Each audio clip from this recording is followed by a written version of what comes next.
Bien, pues voy a comenzar. Muchas gracias a todos y a todas por venir esta tarde al LUM para escuchar esta presentación sobre el proyecto Heritage Wi-Fi. Bueno, vamos a comenzar. Antes de nada, me gustaría hacer una pregunta a mano alzada. ¿Quiénes de vosotros habéis traído vuestro móvil a esta charla? Sí, bueno, creo que todos. ¿Y cuántos de vosotros lo lleváis cuando vais a ver a un museo o una exposición? Bueno, creo que también la mayoría. ¿Y cuando lo hacemos, para qué suele ser? A veces, la mayoría de las veces es para hacer una foto, hacernos un selfie con lo que estamos viendo, pero también para mirar el correo, el tiempo, que en casa a la hora de comer, y rara vez sirve para buscar información sobre lo que estamos visitando. Es por eso que la mayor parte de las veces, a pesar de tener la tecnología más puntera en la palma de nuestra mano, nos distrae más que nos ayuda a conectar con el momento presente. Por eso hoy me gustaría hablar de cómo las nuevas tecnologías nos pueden ayudar a conectar con nuestro patrimonio, con nuestra historia, incluso permitiéndonos ver las partes invisibles al ojo humano. Bien, si habéis venido a esta charla es porque, o estáis de manera online, porque os interesa el arte, la ciencia, el modelado 3D. En cualquier caso, en los próximos minutos que vamos a compartir hoy aquí, me gustaría, en primer lugar, que conocierais un poquito más la historia del Museo y Antiguo Convento del Carmo. En segundo lugar, un poco que veáis cómo ha sido el proceso de la reconstrucción virtual. Y, por último, ver la aplicación práctica. ¿Para qué sirve todo esto y qué os puede afectar a vosotros que habéis venido, que estáis aquí en esta charla? Bien, os voy a pedir otra vez a mano alzada. ¿Cuántos de aquí habéis estado en el Museo Arqueológico del Carmo? Bueno, veo que poquitos. Así que para los demás y para los que estéis viendo la charla online, pues ir pensando en programar una visita porque bueno, merece la pena, es un momento que merece la pena. En cualquier caso, se trata de un edificio histórico que está en nuestro país vecino, concretamente en su capital, en Lisboa, en la zona centro del barrio alto del Chiado, y que a lo largo de los siglos ha sufrido diferentes transformaciones y cambios de uso que vamos a ver a continuación.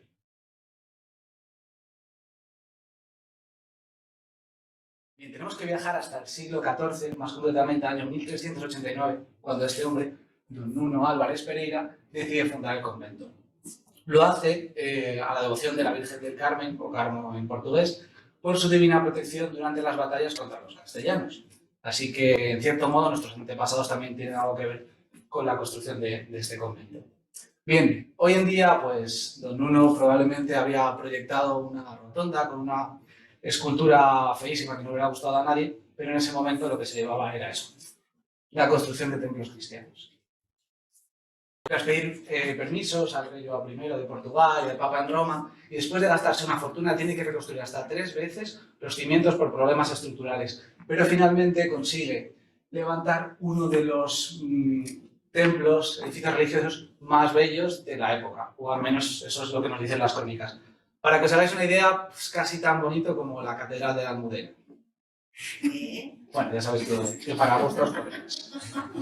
El caso es que los siglos van pasando y, bueno, se suceden diferentes estilos. No sé si os han contado alguna vez en clase de historia, pues la gente se acostaba un día siendo gótica, se levantaba al día siguiente siendo renacentista, y todo va discurriendo hasta que llegamos al siglo XVIII, más concretamente al año 1755, cuando se produce un terremoto que afecta a toda la península ibérica y, en concreto, a Portugal y a su capital, Lisboa.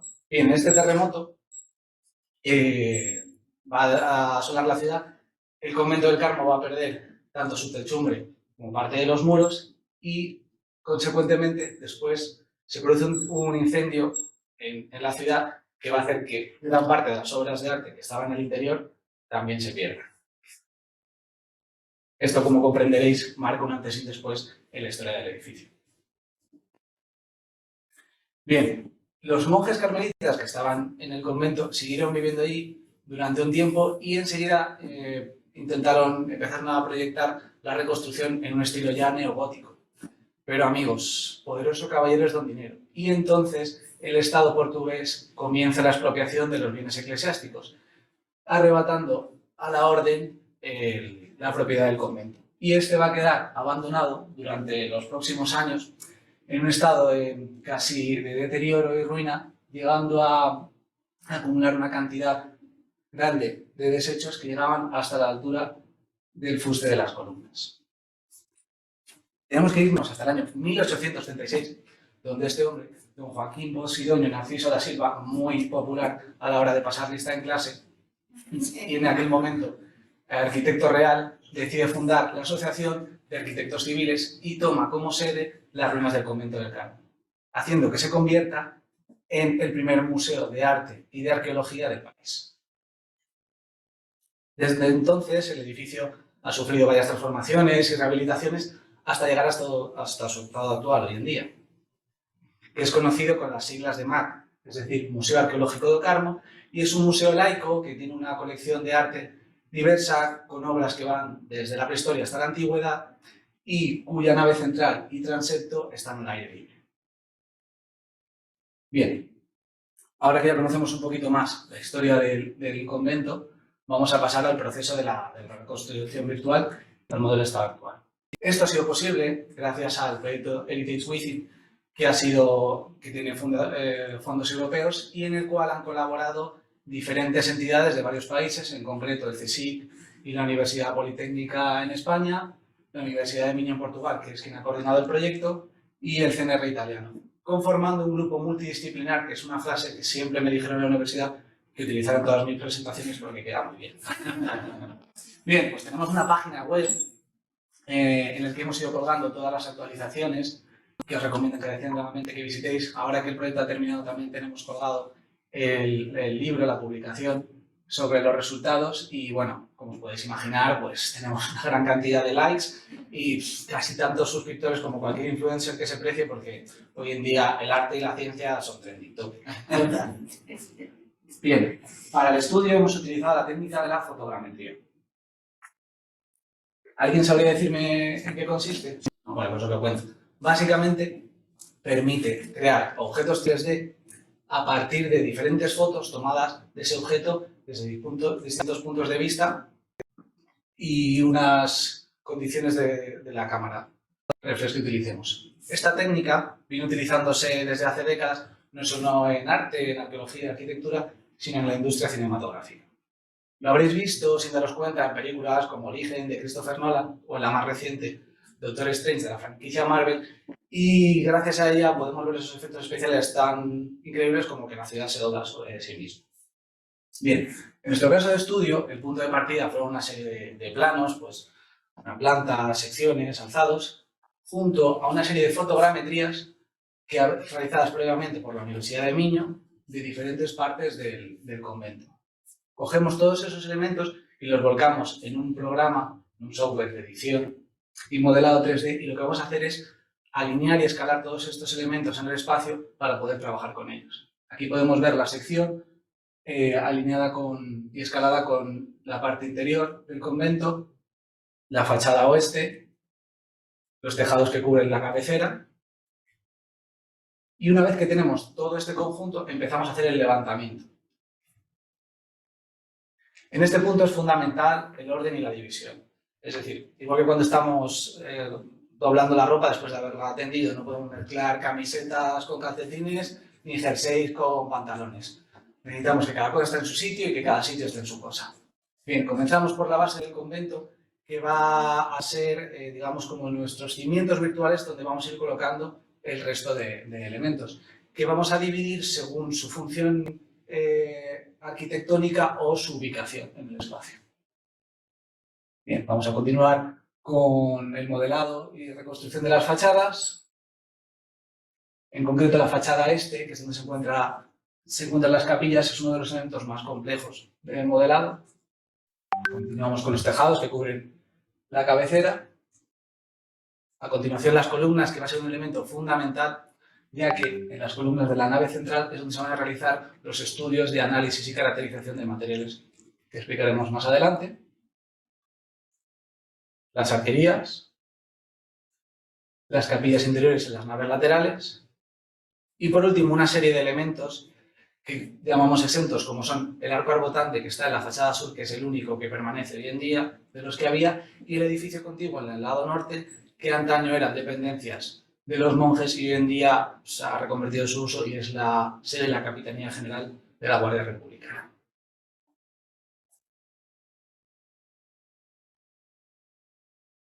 Bien, una vez que ya tenemos el estado actual reconstruido, es el momento de hacer la reconstrucción histórica. Y para esto necesitamos, primero, de una documentación exhaustiva en colaboración con el personal del museo, en concreto con la conservadora Celia Pereira, y al final llegamos a la conclusión de reconstruir dos modelos diferenciados en el tiempo.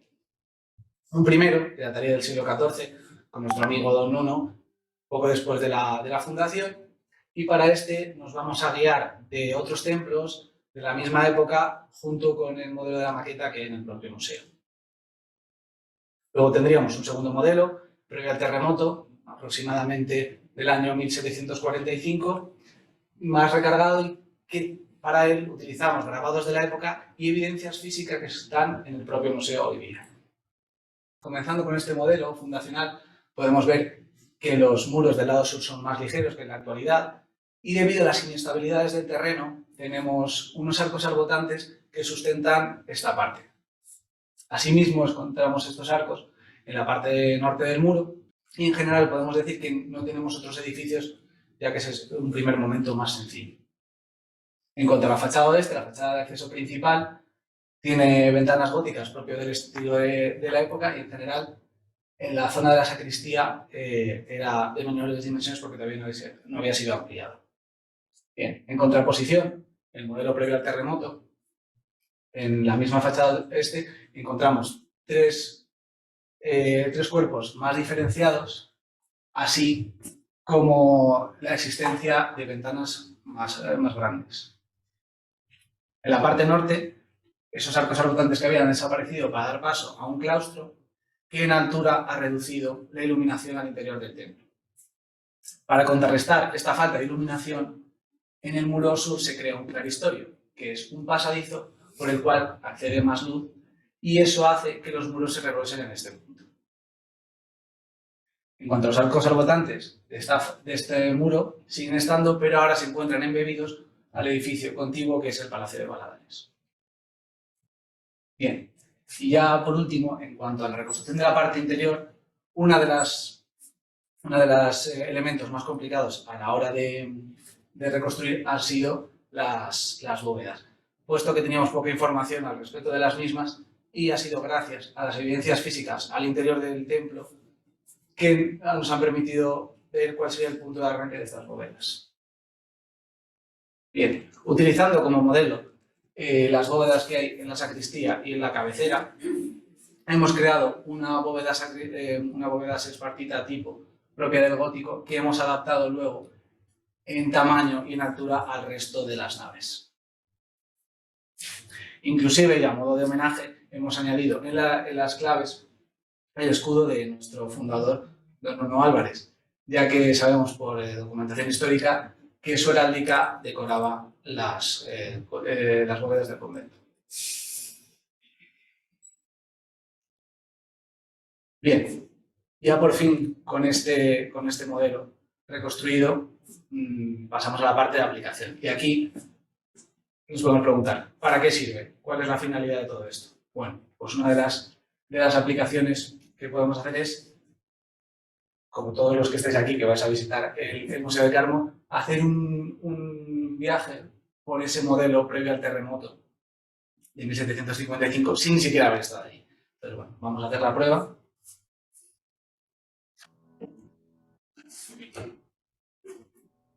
Vamos a acceder por la fachada oeste, donde hoy en día se encuentran las taquillas del museo. Vemos la nave central con las bóvedas sespartitas. Vamos a aprovechar para ver el rosetón gótico, hoy en día desaparecido. Y continuamos por la nave central, ganando la zona del transepto.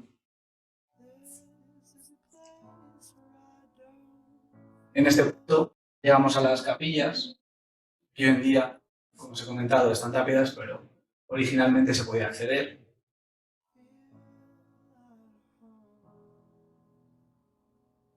Entramos por la capilla más pequeña y vamos a ir pasando una tras otra para llegar a la capilla principal, Capel Amor en portugués. Si levantamos la vista, vamos a poder ver las claves con el escudo de Don Nuno Álvarez. Esta capilla central hoy en día tiene una bóveda cañón, pero en su día también estaba bóveda de crucería.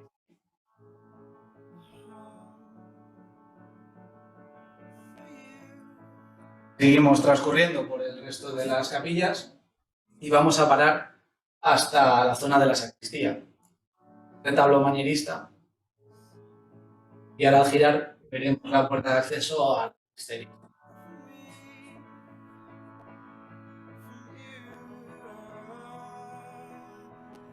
Y bueno, ya que estamos en un convento, en un edificio religioso, vamos a hacer un salto de fe, vamos a salir por la ventana de la sacristía y vamos a ver la parte exterior. Fijamos nuestra vista hacia el campanario y vamos a subir para poder ver la zona de los tejados que cubren las capillas.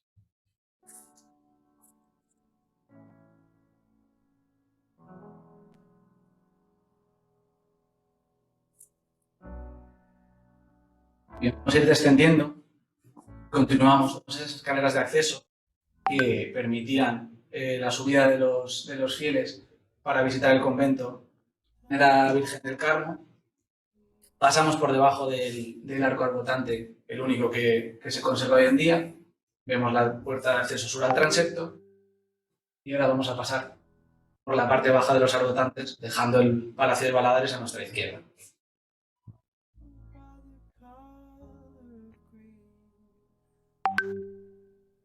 Para despedirnos, pasamos fugazmente por el claristorio, por ese pasadizo que permitía el acceso de luz. Y bueno, vamos a ir diciendo adiós a este modelo previo al terremoto, que nunca podrá ser reconstruido, pero gracias a las tecnologías podemos ayudarnos para imaginarnos cómo sería.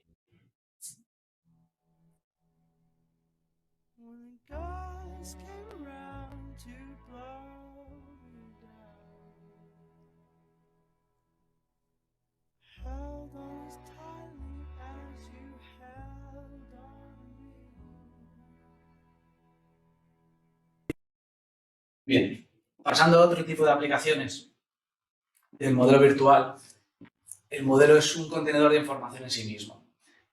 Y gracias a ello podemos cumplir una de las tareas básicas del proyecto Heritage Within, que consiste en el uso de nuevas tecnologías y de ensayos para caracterizar materiales, como son la técnica del georradar y de la tomografía. Esta tarea ha sido posible gracias al grupo de caracterización de materiales mediante ensayos no destructivos del CSIC, el Instituto Leonardo Torres Quevedo. Desde aquí les doy las gracias por haber incluido a un historiador entre tantos científicos y que saltaran chispas, porque ello me ha permitido conocer de primera mano la técnica, que voy a intentar resumir brevemente a continuación. Bien, en cuanto al georradar, o GPR en inglés, es una técnica que utiliza ondas electromagnéticas de alta frecuencia a través del medio para caracterizar los materiales. Mediante el uso de una antena, emite y recibe estas ondas que pasan por dentro del material a analizar. Bien, aquí podemos ver una animación simplificada en la que vemos cómo va pasando un escáner de georradar por un objeto y las ondas emitidas van recibiéndose, obteniendo así una imagen que nos indica la posición del objeto, así como la amplitud de onda y la distancia al mismo. Estas imágenes en general son difíciles de interpretar, casi tanto como algunas obras de arte contemporáneo. Bien, para la inspección de los pedestales de las columnas del convento se utilizó una plantilla para poder hacer las inspecciones verticales y horizontales. El resultado es una imagen cruda que necesita ser procesada para poder entender mejor, interpretar cuál es el estado interno de la columna. Una vez procesada, podemos ver dos elementos diferenciados. En primer lugar, un elemento azul que sería la parte externa y luego un núcleo en colores rojizos y amarillentos. Estas diferentes secciones, unidas en altura, conforman un modelo tridimensional que luego vamos a volcar en el tour virtual. En cuanto al análisis del fuste de las columnas, se utilizó la misma técnica.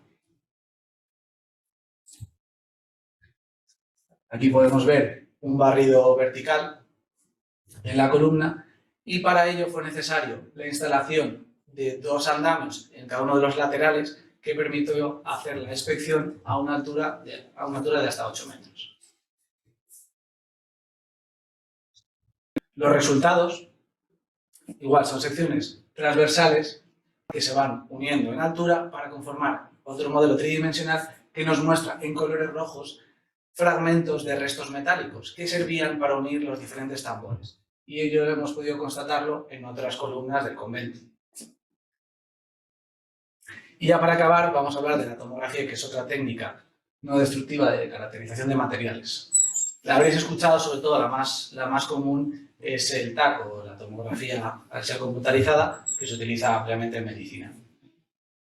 Bien, en nuestro caso utilizamos la tomografía ultrasónica, que como su nombre indica, utiliza ondas que se emiten y se reciben a través de un medio en todo el perímetro del objeto que queremos inspeccionar. Para que os hagáis una idea, es como si intentáramos saber qué hay dentro de un estanque lanzando piedras desde un lado y viendo las ondas que llegan al lado contrario.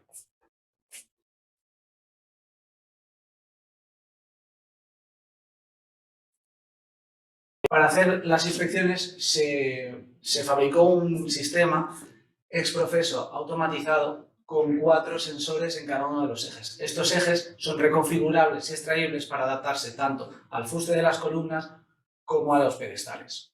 Estos sensores funcionan como emisor y receptor.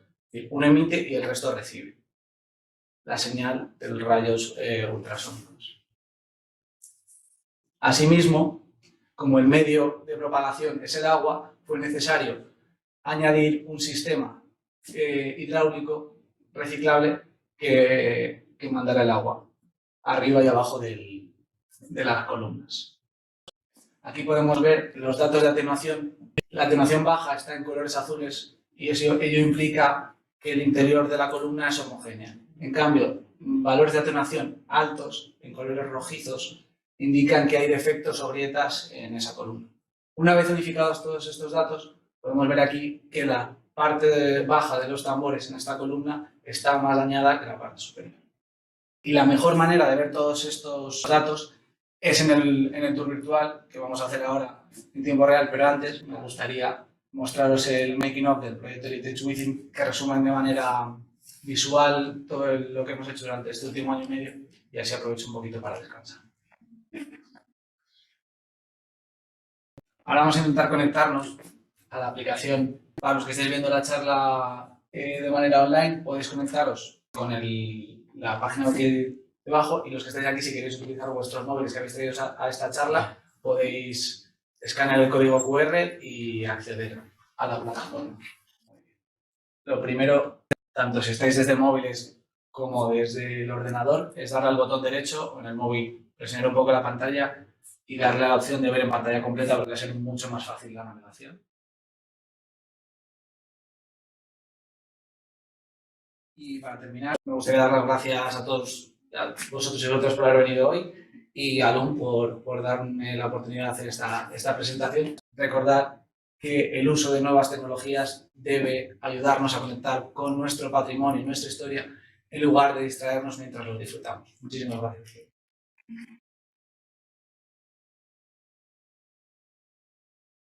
También os dije muy interesante presentar la presentación, y tengo una pregunta online, ¿me permitís? Arranco. Marcos nos dice, ¿cómo se sabe qué pinturas había antes del terremoto y dónde se conservan, como las mostradas en la visita guiada? Y la segunda pregunta, ¿con la tomografía se detectó algún fallo estructural causado por el terremoto? Gracias y saludos desde Suecia, gran presentación, hemos disfrutado mucho. Muchas gracias, Marcos. Bueno, en cuanto a la primera pregunta, si no recuerdo mal, lo de las pinturas, esas pinturas están guardadas no están algunos están dentro del museo porque es un caso muy particular en el cual hay una asociación, una serie de personas que han guardado esas obras que están en un edificio cercano en la propia Plaza del Carmen, y entonces son los poseedores de estas obras que no se pueden visitar de manera normal. Entonces, por eso también utilizamos este tipo de tecnologías para que se puedan visualizar dónde estarían originalmente. Sabemos que es así por todo el estudio histórico-artístico que ha llevado a cabo la conservadora del museo, y esas son las únicas que se sabe con certeza que se encontraban allí, porque cada capilla de las naves estaba abocada a un santo.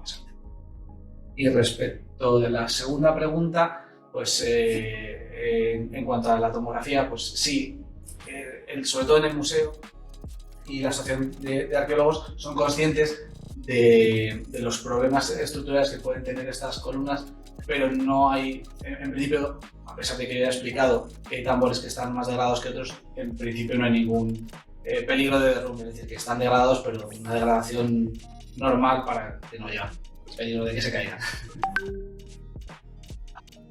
Pues si queréis tenéis alguna pregunta en la sala y luego paso a otra online.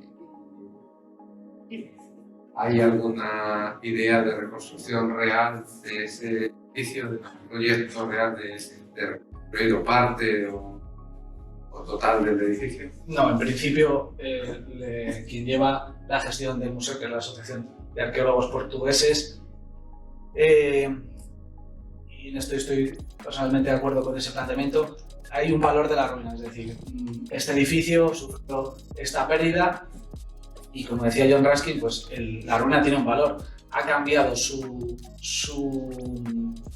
objetivo, ha evolucionado, pero es una imagen viva de la historia. Entonces, si reconstruimos todo, si hacemos todo de nuevo, también perdemos un poco lo que ha pasado. Ellos no se lo plantean, en todo caso, hacer un análisis y llevar análisis estructurales, y si fuera necesario, igual sería pues a lo mejor añadir tensores para que la estructura no caiga, pero en ningún momento reconstruir. Tenemos la reconstrucción virtual para saber cómo era. Gracias. Pues paso a la pregunta de Adrián. ¿Qué programa se ha utilizado para crear el modelo digital del recorrido mediante fotogrametría?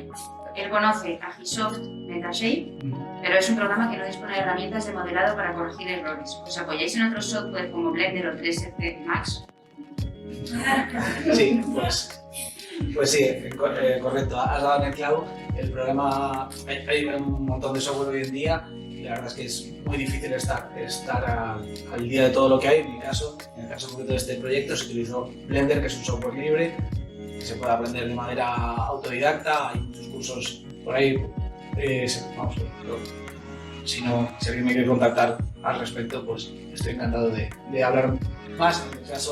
En este caso era utilizar un software a partir de las fotogrametrías para hacer el levantamiento, y efectivamente fue a través de Blender. Espera, a ver. ¿Alguna pregunta más? ¿Sí? Pues si no, David nos pregunta: una vez realizado este trabajo, ¿requieren las columnas un mantenimiento periódico a corto plazo? Saludos desde Castellón, muy interesante la presentación. Después eso depende un poco también del museo, que es un museo que no recibe fondos estatales, entonces son ellos los que se autogestionan, y digamos que según las necesidades van cometiendo a cabo distintas obras, ya sea de renovación, por ejemplo limpieza de algunos de los paramentos que tenían mucha suciedad por la contaminación, y en el caso de que fuera necesario, pero hoy en día no se plantea. Y Mercedes nos pregunta: ¿hay algún proyecto en otro edificio para el futuro? De este tipo, sí. De hecho, incluso implementando otra serie de tecnologías para llegar a un modelo de gemelo digital o digital twin, que es lo que se está imponiendo últimamente. Y bueno, hay proyectos, están todos por ahí, entonces, de momento sí, pero no se puede. Vale. Hay que esperar a la próxima charla. Sí. Si tenéis alguna pregunta más en la sala, los que nos estáis siguiendo online. Bueno, si tienen más interés, de nuevo, acudir a en los vídeos tenemos un canal de YouTube en el que aparece el vídeo que he mostrado del making of y otros vídeos relacionados con el proyecto, la página web, también de Heritage Within si lo buscáis en internet y tenéis de libre acceso la publicación del proyecto en la página web, así como un montón de materiales y otros vídeos. Así que nada, muchas gracias a los que están conectados online y gracias a todos por venir.